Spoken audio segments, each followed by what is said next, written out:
சூப்பராக இருந்தது சார். செம்மையாக இது ஃபஸ்ட்டு சூப்பராக இருந்ததுன்னா ஸ்க்ரீன் ப்ளே சூப்பராக இருந்தது, டேரக்ஷன் சூப்பராக இருந்தது. அண்ட் ஆக்ஷன் வைஸ் வந்து எல்லாமே நல்லா பண்ணியிருந்தாங்க. லாஸ்ட்டு ஒரு கேமியோ வருது, அதை மிஸ் பண்ணாமல் கண்டிப்பாக எல்லாருமே கண்டிப்பாக பார்க்கணும். சூப்பராக இருந்தது. அவரோட ஹீரோ டேரக்ட் எல்லாமே நல்லா இருந்தது. அவரோட ஆக்ஷன் சீக்வன்ஸ் எல்லாமே சூப்பராக இருந்தது. டேரக்ஷனும் ரொம்ப நல்லா பண்ணியிருந்தாங்க. ஸ்க்ரீன் ப்ளே நல்லா இருந்தது. ஸ்டோரியாக வந்து ரொம்ப நல்லா இருக்குது. ஒரு என்டர்டைன்மெண்ட் மூவி சூப்பராக இருந்தது. கமர்ஷியல் மூவி, ரொம்ப நல்ல மூவி. கண்டிப்பாக அவங்க ஹீரோயின் தான் கம்மியாக இருந்தாங்க, மற்றபடி மற்ற எல்லாமே சூப்பராக இருந்தது. கண்டிப்பாக படம் வந்து சூப்பராக இருந்துச்சு ப்ரோ. இந்த படம் வந்து பார்த்தீங்கன்னா மலையாள படம் மாதிரியே தெரியல, தமிழ் படத்தில் இது மாதிரி தான் இருக்குது. படம் நல்லா செம்மையாக வந்துருக்கு ப்ரோ. கான்செப்டில் அது இல்லை ப்ரோ. அது வந்து பார்த்தோன்னா நல்லா என்டர்டைன்மெண்ட் கொண்டு போயிருக்காங்க. ஏன்னா தந்தது கடத்துறாங்க, அது போல அந்த மலைவாழ் மக்கள் வச்சு இப்படி தந்துறாங்க, கடத்துறாங்க, அது போகிறது வரது அது போல தான் இருக்குது. ஆக்ஷன் சீக்வன்ஸ்லாம் நல்லா இருக்குது. நம்ம தமிழ்நாட்டிலேருந்து வந்து பார்த்தோன்னா நடிச்சிருக்காரு ஹரிசங்கர் நாராயணன், அந்த நடிச்சிருக்காரு. அவர் சூப்பராக நடிச்சிருக்காரு. அவரோட சீன்லாம் கொஞ்சம் தெரிக்குது, நல்லா பண்ணியிருக்காங்க ப்ரோ. அதுவும் நல்லா இருக்குது. நம்ம தமிழ் மக்கள் அதான் சொல்கிறேன். இப்போ ரோகேஷ் சந்திரராஜ் வரது அதுவும் தெரியாது, ஆனால் நல்லா நடிச்சிருக்காங்க. எல்லாம் நல்லா இருக்குது. நல்லா சூப்பராக இருக்குது ப்ரோ. எங்கேயும் போரில் அடிக்கல ப்ரோ. கண்டினியூ என்ன பண்ணுற மாதிரி வந்து என்ஜாய் பண்ணலாம் ப்ரோ. Thank you bro. படம் சூப்பராக சார் இருந்தது. படத்தில் நல்லா ஃபைட்டு, மியூசிக்லாம் நல்லா இருக்குது. படம் கான்செப்ட் வந்து பார்த்தீங்கன்னா ஸ்மக்லிங் தான் மூவி. விறுவிறுப்பாக இருக்குது படம். நல்லா பண்ணியிருக்காங்க. எல்லாருமே நல்லா பண்ணியிருக்காங்க. பேக்ரவுண்ட் மியூசிக் சூப்பராக இருக்குது. பிஜிஎம்லாம் சூப்பராக இருக்குது. விஷுவல்ஸ்லாம் நல்லா இருக்குது. நல்லா மேக்கிங்கும் சூப்பராக பண்ணியிருக்காங்க.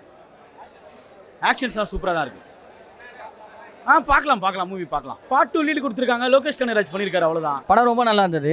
இந்த படத்தை பார்க்கும்போது புஷ்பா 2 அந்த ரேஞ்சுக்கு தான் ஈக்குவலாக தான் இருந்துச்சு படம். இதோட மியூசிக்கும் நல்லா இருந்துச்சு. ஒரு கேரக்டரும் பயங்கரமாக பண்ணியிருக்காங்க. அது எந்த கேரக்டரும் குறை சொல்கிற மாதிரி இல்லை. விஷுவலேஷன் பார்த்தீங்கன்னா பயங்கரமாக இருக்குது. இந்த லோகேஷ் கனகராஜ் வந்திருப்பார் லாஸ்ட்டாக, அது பார்ட் 2 வரும்னு சொல்லிட்டு எதிர்பார்க்குற மாதிரி தான் படம் கொடுத்துருக்காங்க. நல்லா இருக்கு. தேங்க்யூ. எல்லாமே பயங்கரமாக இருக்குது. அது இதே எதுவும் சொல்ல முடியாது. எல்லா ஆக்ஷனும் விறுவிறுப்பாக தான் கொண்டு போயிருக்காங்க. எந்த ஆக்ஷன் சீனும் நல்லாவே இருக்குது. எல்லாமே பயங்கரமாக, ஒன்றும் இல்லை, எல்லா குறையும் இல்லை, எல்லாமே நல்லா பண்ணியிருக்காங்க. இதில் கான்செப்ட் பார்த்தீங்கன்னா உள்ள அந்த காட்டுக்குள்ளே இருக்க ஒரு மக்கள் இருக்காங்க, அவங்களோட நிலைமையும் காட்டியிருக்காங்க. ஆக்ஷன் சீனும் பயங்கரமாக கொண்டு போயிருக்காங்க. அது வரைக்கும் தேங்க்யூ. எல்லாமே நல்லா. கண்டிப்பாக இன்னொரு தடவை வந்து பார்க்கலாம் அந்த படத்தை. படம் ரொம்ப நல்லா ப்ரோ. படம் வந்து பிளாஸ்ட் ப்ரோ. நான் ஃபஸ்ட் ஹாப் வந்து கொஞ்சம் அப்படியே டிஃப்ரெண்ட்டாக ஒன்று ட்ரை பண்ணியிருந்தாங்க. அது நீங்கள் படத்தில் பார்த்தா தான் தெரியும். ஆனால் ஃபஸ்ட் ஹாப்லேருந்து அப்படியே இன்டர்வல் பிளாக்ல கொண்டு போய் இன்டர்வல் பிளாக் அப்புறம் ஒரு மாதம் ஒன்று காமிச்சிருக்காங்க ப்ரோ. புதுசாக நிறைய ட்ரை பண்ணியிருக்காங்க. சொல்லப்போனால் டேரக்டர் அண்ணன் பேர் பால், சூப்பராக டைரக்ஷன் பண்ணியிருக்கீங்க. நான் ஸ்பாட்டில் உங்களை பார்த்துருக்கேன். ஸோ இங்கே நீங்கள் பட்ட ஹார்ட் ஒர்க், அந்த எஃபர்ட் வந்து இங்கே ரொம்ப அழகாக யூஸ் ஆகிருக்குண்ணே. ஸோ முடிஞ்ச அளவுக்கு எல்லோரும் வந்து தேட்டரில் அந்த படத்தை பாருங்கள். உங்களுக்கு மிகப்பெரிய ஒரு பிளாஸ்டாக இருக்கும். இன்னொன்று என்னென்னா, ஒரு கேமியோ ரோல் ஒருத்தர் பயங்கரமாக என்ட்ரி கொடுத்துருக்காரு. நம்ம தமிழ் சினிமாவில் இருந்து ஐயோ சொல்லாதீங்க, முடிஞ்ச அளவுக்கு அதை வெளியே சொல்லாதீங்க. அது இங்கே ஸ்க்ரீனில் பார்த்தா பிளாஸ்ட் ஆகும். அப்புறம் நம்ம இங்கேருந்து சந்தீப்னு சொல்லிட்டு ஒரு அண்ணன் ஆடியக்ஸ் வில்லனா பண்ணவர், நம்ம தமிழ் சினிமாவிலேருந்து போய் இந்த படத்தில் காட்டாமல் ஒர்க் பண்ணியிருக்காரு.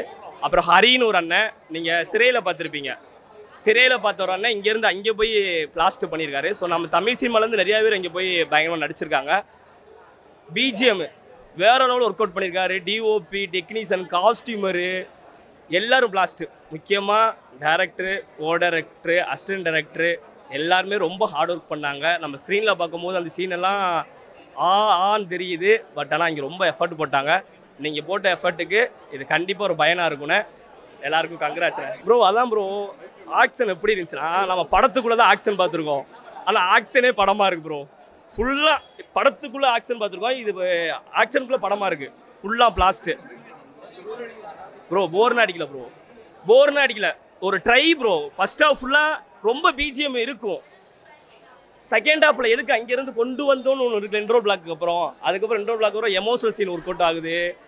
ஸோ ப்ரோ நீங்கள் அங்கே போய் பாருங்கள் ப்ரோ, வேறு மாதிரி இருக்கும் ப்ரோ. படம் நல்லா இருக்குண்ணே. யானை தந்தத்தை வச்சு இது பண்ணுறாங்க. பட் அது பயங்கரமாக இருக்குது. அது ஏன்னா ஒருத்தங்களுக்கு அடிப்படும் போது வந்து அவங்களுக்கு அது பயன்பட மாட்டேங்குது. ஸோ அதை வச்சு ஹீரோ வந்து யூஸ் பண்ணணும்னு பார்க்குறாரு. ஸோ அதனால் நல்லா இருக்குது படம். சூப்பராக இருக்குண்ணா. பயங்கரமாக இருக்குது. ஃபைட்லாம் சூப்பராக இருக்குது. போட்டிங்லாம் பண்ணியிருக்காங்க. செம்மையாக இருக்குங்க. நல்லா இருக்குது. பேக்ரவுண்ட் செம்மையாக இருக்குது. எஃபெக்ட் பயங்கரமாக இருக்குது. மியூசிக்ஸ்லாம் செம்மையாக. லாஸ்ட்டில் வந்து லோகேஷ் கனகராஜ்லாம் வர மாதிரி இருக்குது. இது ரெக்கார்டிங் நல்லா இருக்குது. இது கேமரா அருமையாக இருக்குது. கான்செப்ட் நல்ல கான்செப்ட். என்ன சொல்ல வராங்க, கெட்டதல் செய்தால் கெடுதல் நடக்குன்றாங்க. அவ்வளோதான். எதுவும் நல்லது முடியாதுன்றாங்க. அவ்வளோதான். நல்லா ஹீரோ நல்லா இருக்குது. ஹீரோ விறுவிறுப்பாக இருக்குது. படம் ரொம்ப விறுவிறுப்பாக இருக்குது. கேமரா சூப்பருங்க. நல்லா லொக்கேஷன் நல்லா பண்ணியிருக்காங்க. நல்லா மெயினாக ஸ்பெஷலாக பார்த்தா ரெக்கார்டிங்கும் கேமராவும் அருமை. படம் ஆக்சுவலாக சூப்பராக இருந்துச்சு. நான் வந்துட்டு ஹரிஷ் ப்ரோக்கோசரம் தான் வந்தேன். ஹரிஷ் ப்ரோ என்ன நியூ இயர்லேருந்து ரொம்ப க்ளோஸு. ஸோ செகண்ட் பார்ட்டுக்கோசரம் நான் வெயிட் பண்ணுறேன். படம் மூவியில் வந்துட்டு எதுவுமே லாக் ஆகலை. மியூசிக்லேருந்து ஃபைட்லேருந்து எல்லாமே சூப்பராக இருக்குது. ஸோ எல்லாமே வந்து பாருங்கள், ஒரு என்ஜாய் பண்ணி பார்க்கக்கூடிய படம். லாஸ்ட்டில் ஒரு ட்விஸ்ட்டும் இருக்குது. நான் அடுத்த பாட்டுக்கும் வெயிட் பண்ணுறேன். போரிங்கே வேலை இல்லை, எல்லாமே சூப்பராக இருக்குது. முக்கியமாக ஃபைட்டு, மியூசிக்கு, பிஜிஎம் சம்திங் இது எல்லாமே சூப்பராக இருக்குது. அதெல்லாமே லாஸ்ட்டில் ட்விஸ்ட்டாக வச்சுருக்காங்க. நீங்கள் படத்தில் வந்து பாருங்கள். அண்ணா நல்லா இருக்குண்ணா, சூப்பராக எடுத்திருக்காங்க. எப்படி சொல்கிறது, எங்கேயுமே லேக் ஆகல. அவங்க வயசு நாங்கள் பார்க்கறதுக்கு என்ஜாய் பண்ணி பார்த்தோம். ஸ்டோரி நல்லா இருக்கு. சூப்பராக இருக்குது. அதான் எப்படி சொல்கிறது, ட்ரை பண்ணது கரெக்டாக வந்திருக்குண்ணா. அவங்க ட்ரை பண்ணது லாஸ்ட்டாக காமிச்சாங்க அவங்க கஷ்டப்பட்டதுலாம், அதெல்லாம் சூப்பராக வந்திருக்குண்ணா. நல்லா பண்ணியிருக்காரு. நான் மியூசிக் சூப்பராக இருக்குண்ணா, பேக்ரவுண்ட் மியூசிக். லோகேஷ் கனகராஜ் வேறு லாஸ்ட்டாக வராரு, அதுவும் சூப்பராக இருந்துச்சு. இல்லைண்ணா செகண்ட் ஹாஃப் சூப்பராக ஏற்றிச்சு. என்ஜாய் பண்ணலாம்ண்ணா, என்ஜாய் பண்ணலாம். ஒரு தடவை சாலிடாக பார்க்கலாம், இன்னொரு தடவை கூட பார்க்கலாம். ஃபைட் சீன்னா செகண்ட் ஹாஃப் சூப்பராக இருக்குது. தியேட்டர் ரெஸ்பான்ஸ் ரொம்ப நல்லா இருந்தது சார். தியேட்டரில் பார்த்தேன். நானும் இந்த படத்தில் ஒரு பார்ட்டாக இருக்கேன். அது நினைக்கும் ரொம்ப ப்ரௌடாக இருக்குது. ஆடியன்ஸோடு உட்காந்து பார்க்கும்போது நிறைய இடத்துல எமோஷன் நல்லா ஒர்க் ஆச்சு. ஆக்ஷன்ஸு, வைலன்ஸு, பிஜிஎம், ரவி பசூஸோட ஒர்க்கு, சினிமாட்டோகிராஃபி, ஒரு டெக்னிக்கலாக ரொம்ப ஸ்ட்ராங்கான படம். உங்களுக்கு ரொம்ப ரொம்ப பிடிக்கும். ப்ளீஸ் தியேட்டருக்கு வாங்க, என்ஜாய் பண்ணுவீங்க. நிறைய சர்ப்ரைஸ் எலிமெண்ட்ஸ் இருக்குது, டெஃபினட்டாக உங்களுக்கு பிடிக்கும். தேங்க்யூ.